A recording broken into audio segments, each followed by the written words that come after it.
사랑합니다. 사람들은 모두 다 감동을 받고 싶어 합니다. 감동받는 것을 매우 좋아합니다. 또 감동을 주고 싶어 하는 마음도 있습니다. 저도 감동을 주고 싶어서 제 성격, 제 경험을 넘어서서 행동한 적이 있는데, 제가 청년 시절에 한 자매를 뜨겁게 짝사랑했습니다. 지금의 아내는 아닙니다. 짝사랑했는데 그 자매의 마음에 감동을 주고 마음에 들고 싶은 나머지 평소에 해보지 않은 일을 하기로 했습니다. 강남 압구정동에서 과외를 하고 수표로 과외비를 받았습니다.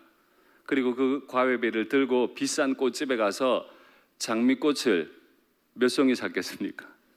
100송이 샀습니다. 왜 100송인지는 모르겠는데 하여튼 장미꽃 100송이 샀습니다. 그걸 들고 지하철을 타고 안암동까지 오는데요, 너무 부끄러운 거예요. 수많은 사람들이 자꾸 흘기들기 쳐다보니까 제 성격상 너무 부끄러웠는데 할 수 없습니다. 왜냐하면 감동을 줘야 되니까요. 밤에 기숙사로 찾아가서 전화해서 불러내렸습니다. 느티나무 아래에서 만나서 그 100송이를 전했는데 결과는 그날로 바로 차였습니다.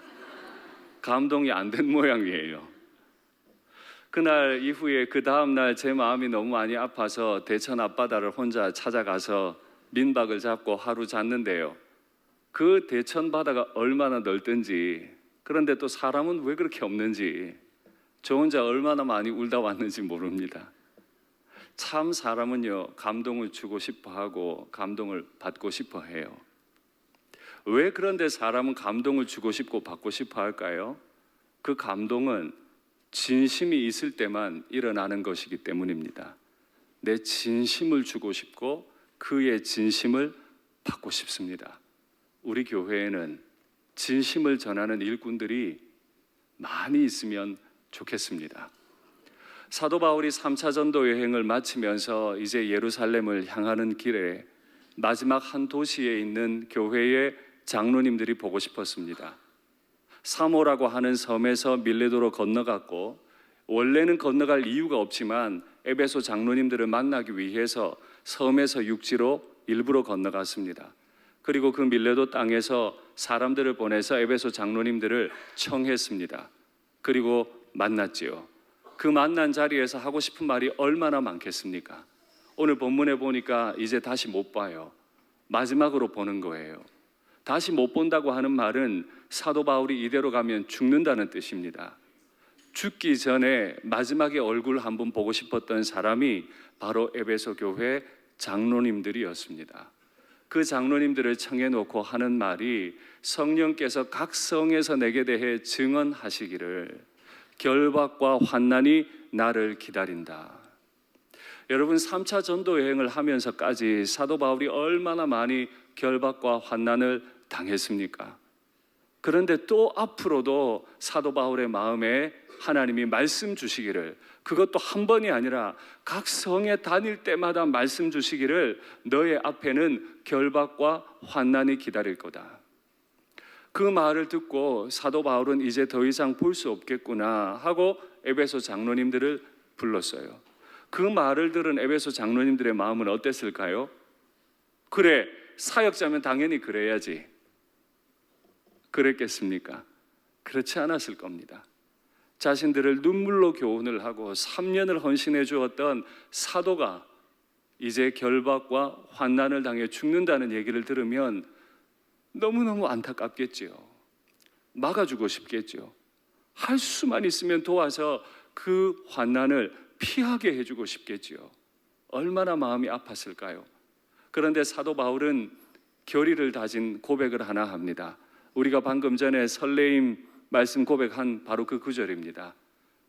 내가 달려갈 길과 주 예수께 받은 사명, 곧 하나님의 은혜의 복음을 증언하는 일을 마치려 하면은 나의 생명을 조금도 귀한 것으로 여기지 않는다. 우리 교회에 이런 일꾼이 많으면 좋겠습니다. 사도 바울의 한 말을 크게 한번 나누어 보면, 나의 달려갈 길, 주 예수께 받은 사명, 곧 하나님의 은혜의 복음을 증언하는 일, 이 세 가지에 사도 바울은 마음을 두었습니다. 내 인생의 여정, 그리고 주님이 내게 주신 사명, 이 사명은 곧 하나님의 복음을 증언하는 일인데, 이것에 비할 때 내 생명은 귀하지 않다. 이것에 비할 때 내 생명은 귀하지 않다.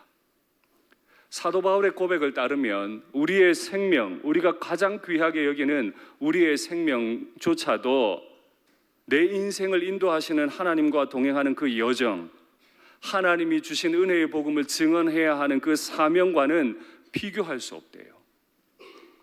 그럼에도 제가 이 시간에 여러분께 한번 여쭙겠습니다.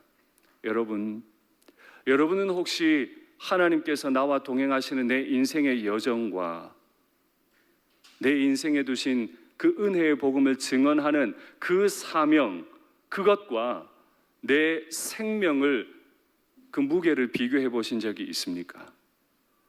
시소 위에 올려두거나 저울 위에 한번 올려두어 보신 적이 있습니까? 사실 올려두면 안 됩니다. 올려둘 가치가 없습니다. 그럼에도 한번 올려두신 적이 있습니까? 우리는 믿음 생활 하다 보면 이런 고민을 할 때가 있습니다. 주 예수님으로부터 받은 그 은혜의 복음을 증언하는 그 무게와 내 생명의 무게를 비교할 때가 있습니다. 다시 여쭙겠습니다. 여러분, 어느 것이 더 무겁던가요? 어느 것이 더 귀하던가요? 사도 바울은 내 생명조차도 귀한 것으로 여기지 않는다. 이건 바로 그가 받은 복음의 은혜가 너무 컸기 때문에, 그 은혜의 복음을 증언하는 일이 너무 간절했기 때문에 생명을 돌볼 어떤 겨를도 마음도 시간도 없었다는 뜻이죠. 여러분 잘 아시는 내용입니다만, 조개 한 마리 그 안에 모래 알갱이가 들어오면 조개가 아파합니다. 조개살에 상처가 납니다. 진액이 몸으로부터 나옵니다. 그게 나중에 진주가 되는 것처럼 한 사람의 영혼에 주 예수님의 복음이 들어옵니다. 아픕니다. 이 미련한 죄인을 위해서 십자가에 못 박혀 죽으신 주님의 십자가 바라보면 민망하고 아파요. 당연하지 않아요. 너무 송구하고 아파요. 매일매일 아파요. 죄 짓고 십자가 앞에 설 수 없어서 눈물로 나갑니다. 너무너무 아파요. 그게 환홍이 됩니다. 나중에 어느덧 보니 예수님이 내 안에 진주 알갱이가 되어 있습니다. 이것이 우리 믿음의 사람들의 주님과 함께하는 인생의 여정입니다. 주님께서 우리를 그런 일꾼으로, 내 안에 예수님이라고 하는 그분의 복음이라고 하는 진주 알갱이가 커다랗게 들어있게 되기를 간절히 바랍니다. 사도 바울이 이 고백을 한 이후에 장로님들에게 권면을 합니다. 내가 앞으로 이렇게 될 건데 여러분들은 교회에서 이렇게 하면 좋겠다. 오늘 우리가 읽지 않았습니다만 앞부분에 보면 사도 바울이 밀레도에서 장로를 청했다고 하는데, 오늘 본문 28절에 보니까 그 장로님들에 대해 감독자들이라고 표현합니다. 원래 장로와 감독자는 한 직분에 대한 두 이름입니다. 장로라고 칭할 때는 그분의 연륜, 경륜, 나이, 지혜를 존중할 때 장로라고 부릅니다. 그분을 감독자로 부를 때는 그분이 수행하는 역할을 가리킵니다. 그분은 교회를 늘 살핍니다. 교회를 지켜요. 그 어떤 악한 무리가 교회에 들어오지 못하도록 열심히 역할을 수행할 때 그분을 보고 감독자라고 부릅니다. 그런데 사도 바울이 이 감독자, 장로님들에게 부탁하는 말을 들어보십시오. 먼저는 자기를 위하여 또는 양떼를 위하여 삼가라, 이렇게 말합니다. 이 번역은 좀 매끄럽지 않습니다. 정확한 번역은 자신을 삼가고 또 양떼를 삼가라, 이런 뜻입니다. 여기 이 삼가다 하는 말은 살핀다 하는 뜻입니다. 그러면 어떻게 되죠? 먼저 감독자들이 해야 할 일은 뭐라고요? 자신을 살피는 거예요. 나 자신을 부지런히 살펴야만 감독자가 될 수 있는 권위를 가지게 됩니다. 사도 바울이 이제 이 에베소 장로님들과 작별하고 나면 더 이상 에베소 장로님들을 볼 수가 없어요. 그런데 지난주에 설교한 대로 에베소라고 하는 땅은 너무 강력한 미신과 우상의 도시였습니다.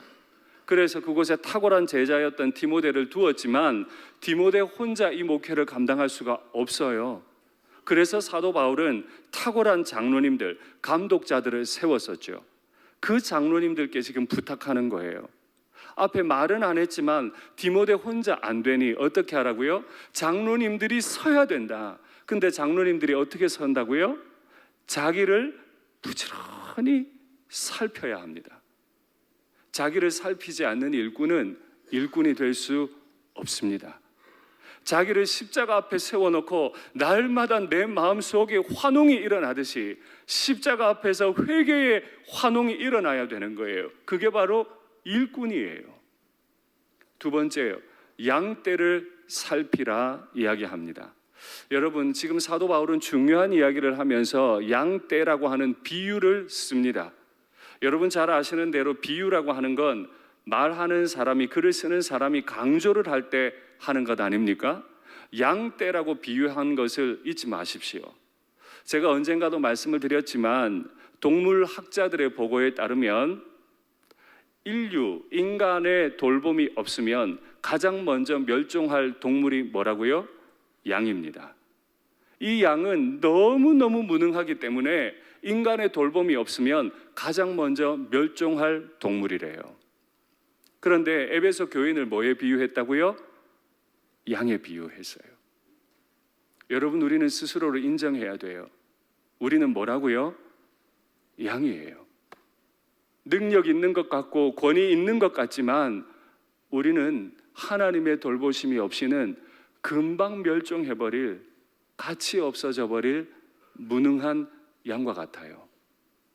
그렇기 때문에 부지런히 살펴야 한다는 거예요. 이 양들을 돌보아 주지 않으면 이 양떼들은 그만 맹수에게 잡혀 먹히게 되고 말 거예요. 그래서 일꾼들에게 부탁했던 사도 바울의 두 가지 부탁, 먼저는 자신을 살피고 두 번째는 양떼들을 부지런히 살피는 이분들이야말로 교회의 일꾼이라는 거지요. 여러분, 제가 어제 신문 기사 하나를 봤는데 아주 재미있고 호기심이 당기는 글이었습니다. 북한 지도자인 김정은에 관한 글을 쭉 먼저 기록을 한 내용이었는데요. 김정은이 제가 볼 때는 독재자에 불과해요. 독재자 외에 아무것도 아니에요. 종교도 인권도 탄압하는 그냥 그는 독재자일 뿐인데 요즘 젊은 분들에게나 또 해외에 쿨한 지도자로 알려져 있대요. 제가 그런 기사를 본 적도 있긴 합니다. 그런데 왜 김정은 독재자가 쿨한 지도자로, 아주 시원한 그런 지도자로 알려지게 됐을까요? 그 내용에 보니 이런 게 나와요. 자기를 낮췄다는 거예요. 서울역에서부터 출발해서 북한을 지나 유라시아 대륙을 횡단하는 철도를 만들자는 제안이 있을 때 그것 가지고 철도를 이렇게 방문하려고 할 때 김정은이 뭐라고 했습니까? 우리 교통시설이 불비해서 자기 나라를 낮춘 거예요. 많이 앞선 나라들에 비하면 우리나라는 너무 초라한 나라입니다. 이렇게 표현을 한 거예요. 여태 북한 지도자들 중 그 누구도 그렇게 말한 적이 없습니다. 우리는 핵강대국이고 미국을 대적할 수 있는 대단한 나라라고만 했지 실제로 외국 정상 앞에서 숙인 적이 없어요. 그런데 숙인 거예요. 그러니까 세상 사람들이 보고는 이야, 아주 쿨한 지도자구나. 여러분, 그 신문 기사의 제목이 뭐였는지 아세요? 이 주일 아침에 사용하기가 아주 곤란한 단어이긴 합니다만 정치 꼰대 안 되려면 셀프 디스 하라입니다. 웃으시는 분은 알아들으신 건데 정치 꼰대 안 되려면 셀프 디스하라. 꼰대라는 말 참 불편한 말인데요. 사전을 찾아봤어요. 어떻게 되어 있느냐 하면 비속어, 은어인데요. 쓰면 안 되는 말이에요. 남을 낮추는 나쁜 말이에요. 그런데 이 꼰대라는 말은 젊은 사람들이 어른을 낮추어 부를 때, 어른에게 유감을 가지고 말할 때 꼰대 이렇게 말한다는 거예요. 학교에서 학생들이 누구를요? 선생님을 꼰대라고 부른다는 거예요. 이건 그분을 낮추는 말이에요. 그런데 이 정치인들을 지금 두고 하는 이야기였는데, 정치 꼰대 안 되려면 뭐 해야 된다고요?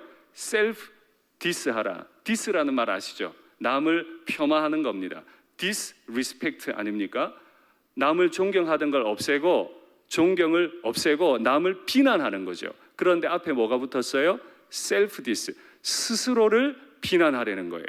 스스로를 낮추지 않으면 당신이 바로 정치 꼰대가 될 겁니다. 김정은도 낮췄는데 당신도 낮추세요. 이런 말입니다.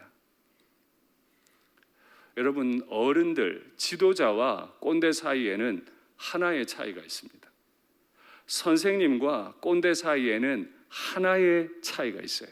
그게 뭐라고요? 셀프 디스입니다. 스스로를 낮추고 스스로를 점검하고 스스로를 부족하다고 말하지 않으면 그는 곧 꼰대가 되고 말아요. 존중받지 못해요. 내 말이 다 옳은 말이고 내 말은 다 들어야 하고 당신들 틀렸어. 꼰대라는 거예요. 당신 스스로부터 돌아보지 않으면 그는 지도자가 될 수 없습니다.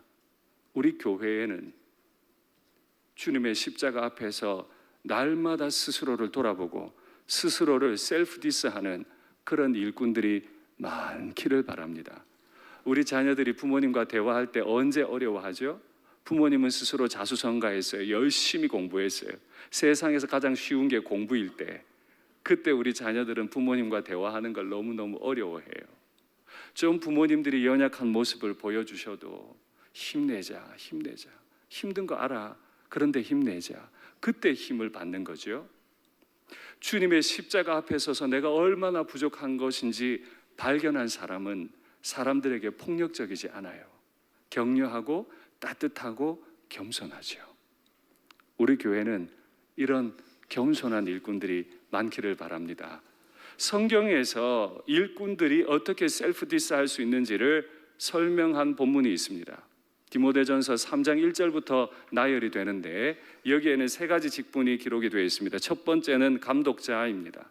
두 번째는 여성 직분자고 세 번째가 집사입니다. 오늘 이 본문을 다 얘기하면 설교 한 편 더 해야 되는 거여서 다 얘기할 수는 없고 공통점만 얘기하겠습니다. 디모데전서에 보면 자기 집을 잘 다스려 자녀들로 모든 공손함으로 복종하게 하는 자라야 할지며 자기 집을 다스릴 줄 알지 못하면 어찌 하나님의 교회를 돌보리요 했습니다. 교회를 다스리는 일꾼은, 교회를 지키는 일꾼은 나 자신을 십자가 앞에 세워 셀프 디스 할 뿐 아니라 내게 맡겨주신 내 집을 잘 살피고 지킬 수 있는 사람이라야 한다. 사실은 이 말을 들으면 저 자신도 참 많이 약해집니다. 과연 나는 내 아이들이 나중에 컸을 때 신앙 가운데 있게 할 수 있겠는가? 제가 지난 금요일에 교육자 회의를 하면서 아침에 교육자님들과 기도의 제목이었습니다. 나는 내 아이들이 내 품을 떠날 때 신앙 지키고 살아갈 거라고 확신할 수 없다. 그게 난 두렵다. 아버지가 담임 목사니까 지금 교회를 나올지는 몰라도 내 품을 떠났을 때 자기들 혼자 신앙생활하는 그때에도 지금 내 밑에 있는 것처럼 신앙생활을 할 수 있는지 없는지에 대해서 나는 장담 못하겠다. 그래서 두렵다. 그 마음으로 목회해달라. 그 마음으로 우리 어린 아이들을 길러달라. 이렇게 부탁했습니다. 여러분, 그게 사실입니다. 부모 밑에 있을 때는 어떻게든 교회 나올 수 있어요. 그런데 부모 떠나면 교회 떠나는 아이들도 많습니다. 이게 저는 두려워요. 내 집을 잘 돌아보지 못하면 교회를 돌보는 일꾼은 될 수 없다는 게 우리 주님의 선언이었습니다. 그래서 우리 모든 일꾼들은 먼저 자신을 셀프 디스하는, 자신을 살피는, 자신의 가족을 잘 세우려고 애를 쓰는 노력을 하는 사람이라야만 하죠. 두려운 마음으로 이 말씀을 받습니다. 사실이 그렇습니다. 여러분, 우리 아이들 신앙생활 잘하고 있습니까? 우리 가족은 믿음으로 온전히 하나가 되어 있습니까? 온전히 주님 앞에 헌신을 다하는 부부가 되어 있습니까? 사도 바울은 너무 아픈 마음으로 35절에서 이렇게 모본이 되어야 한다 말합니다. 여러분, 이게 일꾼이 가장 힘든 일이에요. 막 말할 수 있어요. 지혜를 가지고 뜨겁게 선포할 수도 있어요. 그런데 문제는 내 삶으로 모본이 돼야 돼요. 이게 너무 고통스럽고 아픈 거예요. 우리 일산교회에 계신 모든 일꾼들께서는 이렇게 모본이 되시기를 간절히 바랍니다. 사도 바울이 모본이 되라고 부탁하면서 한 가지 중요한 시사점을 우리에게 줍니다. 나는 이제 이 에베소 땅을 떠나서 예루살렘으로 가게 될 텐데, 이제 더 이상 너희들을 보지 못하게 될 텐데, 한 가지 내가 분명하게 아는 것 있는데, 교회에 곧 사나운 이리가 들어온다는 거다. 뭐가 들어온다고요? 양떼들의 모임인 교회에 사나운 이리가 들어와요. 여러분, 그 교회가 어떤 교회인데요? 오늘 본문에 보니까 이리가 곧 들어오게 될 그 교회는 어떤 교회래요? 하나님이 자기 피로 사신 교회. 모든 물건에는 값이 있잖아요. 여러분, 그 값을 매길 때 그 값은 어떻게 매겨지죠? 그 물건의 가치에 따라 값이 매겨집니다. 맞습니까? 가치에 따라 값이 매겨져요. 교회라고 하는 공동체가 물건이라고 비유한다면 이 교회 공동체의 가치는 얼마일까요? 우리 스스로가 때로는 교회가 썩었다고, 교회가 이건 아니라고 늘 비판하는 교회지만, 그렇게 문제 많았던 에베소 교회지만, 우상 숭배자들이 너무너무 많았고 첫사랑을 버렸다고 주님 앞에 책망받았던 에베소 교회지만, 그 에베소 교회의 가치는 얼마였다고요? 돈으로 살 수 없어요. 피로도 살 수 없어요. 곧 버림받을 것 같은 그렇게 타락해버릴 교회지만, 우리 하나님 아버지 눈에 보기에 그 교회는 돈으로도 피로도 살 수 없어서 창조주 하나님 자신의 피로 사신 교회란 말입니다. 여러분, 교회는 우리가 함부로 디스할 수 있는 곳이 아니에요. 교회가 썩었다고 말할 수 있는 게 아니에요. 주님 모르셨겠어요? 40년이 지나서 내가 너를 토해버리겠다고 에베소 교회가 책망받는데, 그 교회를 위해서라도 주님은 피 흘려서 사셨는데, 우리가 뭐라고 교회가 썩었다고, 교회는 이러면 안 된다고 비난합니까? 일꾼들은 비난하지 않아요. 일꾼들은 교회가 썩었다고 말하지 않아요. 교회가 썩은 걸 봤으면 내 피를 팔아서라도, 내 피를 팔아도 부족하기 짝이 없는 것이지만 내 피를 팔아서라도 교회의 부족함을 메꾸는 게 일꾼 아닙니까? 누구든 비난은 할 수 있어요. 예수 안 믿는 사람도 교회를 비난할 수 있어요. 그러나 교인은, 십자가 앞에서 나를 셀프 디스한 사람은 교회를 디스할 수는 없어요. 하나님이 디스하지 않은 교회를 어떻게 내가 디스한단 말입니까? 하나님이 당신의 피로 값주고 사실 만큼 이 교회가 하나님의 눈에는 그렇게 보배롭고 존귀한데, 내가 어떻게 이 교회를 디스한단 말이에요. 우리 일산교회에는 하나님의 눈으로 교회를 바라볼 수 있는 일꾼들 많이 있으면 좋겠습니다. 그렇게 주님 보시기에 자기 피가 아니고는 값주고 살 수 없는 너무너무 귀한 가치인 교회에 사나운 이리가 들어온대요. 여러분 물어볼게요. 가정의 가장 아버지에게 한 가지 편지가 왔습니다. 오늘 밤에 내가 너희 집에 들어가서 너희 집에 가장 귀한 것 훔치고 아이들을 유괴해 갈 거다. 그런데 내게 굉장히 바쁜 일이 있어요. 어떻게 할까요? 바쁜 일 따라가요? 가정을 지켜요?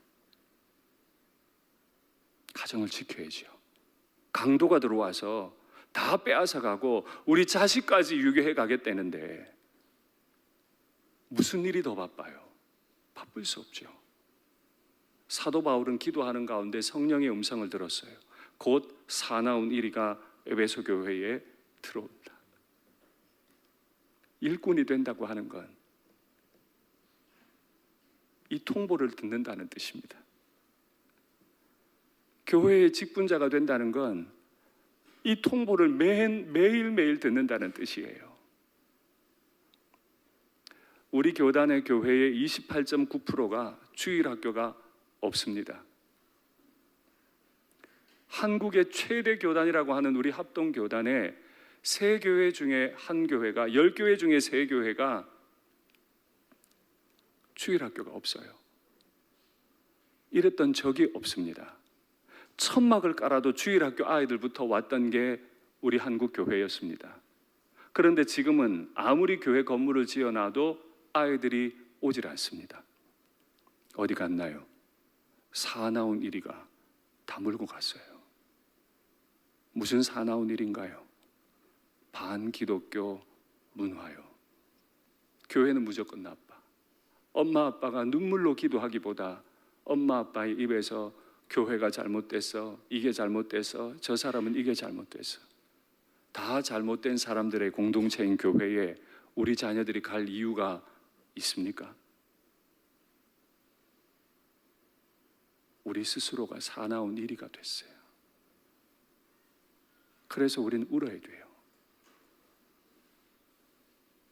우리가 어른이고 우리가 직분자고 우리가 선생님이라면 지금 우리가 할 일은 더 이상 교회 안에 사나운 이리가 움직이지 못하도록 우리가 울어야 돼요. 울지 않으면 일상교회는 미래가 없어요. 여러분 울 준비가 되셨습니까? 우리 일산교회는 셀프디스하고 교회를 위해 생명을 비교할 수도 없이 부족한 생명이고 비교할 수도 없는 가치 없는 피지만 이거라도 주님 받아달라고 이거라도 교회를 위해 헌신하는 일꾼들이 있는 그런 교회가 되면 좋겠습니다. 여러분 이렇게 무너져가는 교회를 받들어 세울 수 있는 방법은 뭘까요? 그 은혜의 말씀에 내가 너희를 의탁한다. 그 말씀이 너희를 든든히 세울 거다. 교회가 할 일은 교회의 어른들이 할 일은 하나님의 말씀을 부지런히 가르치는 거예요. 어떻게 하든지 하나님의 말씀을 아이들의 마음속에 영혼 속에 넣어 주어야 되는 거죠.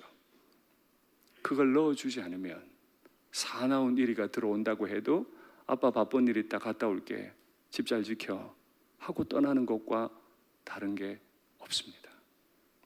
여러분 오늘 말씀 들으시기가 마음이 조금 불편하실 수도 있겠습니다. 그러나 이 아침에 우리는 우리의 마음으로 이 말씀을 받아야만 합니다. 우리의 다음 세대가 있게 하려면 우리 교회가 주님 앞에 교회로 일꾼으로 쓰임 받게 하려면 우리가 오늘 아침에 마음 아픈 것 정도야 능히 감당할 수 있지 않겠습니까? 바울이 할 말을 다 하고 그 장로님들을 모아서 함께 무릎 꿇고 기도했다 이야기합니다. 보통은 무릎 꿇고 기도 잘 하지 않습니다. 특별히 유대인들의 관습에는 서서 기도합니다. 그런데 이방의 땅이었을 뿐 아니라 너무 간절했기 때문에 함께 무릎을 꿇고 기도를 하는데 모든 사람들이 울었다 기록해요. 여러분, 감동적인 일꾼은 다른 분들의 눈에서 눈물이 흐르게 하는 일꾼입니다. 말 잘하는 일꾼이 아니에요. 정말 감동적인 일꾼은 다른 분들의 눈에 눈물이 흐르게 하는 일꾼이죠. 마음 아프게 해서 눈물 흐르게 하는 게 아니라 너무 감동적이어서, 그분 생각만 하면 고맙고 고마워서, 너무 감격스러워서, 그분이 아프다고 생각만 해도 내 마음이 아파서, 그분이 갈 고난의 길 생각만 해도 너무 내 마음이 무너져서, 너무 아끼고 사랑스러워서 눈에 눈물이 흐르는, 여러분께 여쭙겠습니다. 여러분은 지금 그런 직분자들이십니까? 여러분 한 분 한 분을 기억할 때 우리 믿음의 동료들이 나를 위해 울어줄 수 있겠습니까?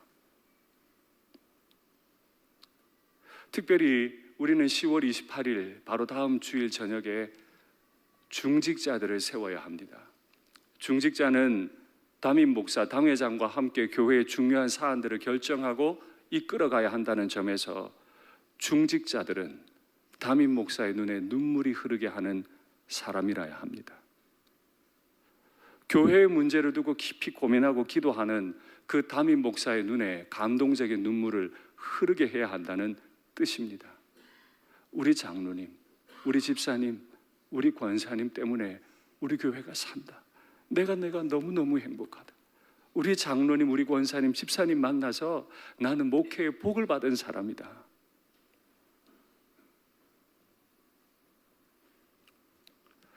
목회자와 모든 중직자들이 함께 울 수 있는 교회가 있다면 얼마나 좋을까요? 주님의 십자가 앞에 서니까 서로 모자라는 거예요. 내 영혼을 바라보니까, 앞에 선 영혼을 바라보니까 주님이 자기 피로 사신 영혼이어서 내가 함부로 대할 수 없어서 너무 조심스러운 거예요. 내가 너무 부족한 거예요. 그런데 저분은 내게 사랑을 너무 많이 주는 거예요. 그래서 눈물이 나요. 이게 감동적인 일꾼이고 감동적인 교회지요. 말씀을 맺겠습니다. 십자가 앞에 서십시오. 그리고 그 앞에서 내가 얼마나 직분받기에 합당하지 않은 사람인지를 깨달으십시오. 그럼에도 내게 은혜로 내 인생의 여정 가운데 이 사명 맡겨주신 것으로 인해 감격하십시오.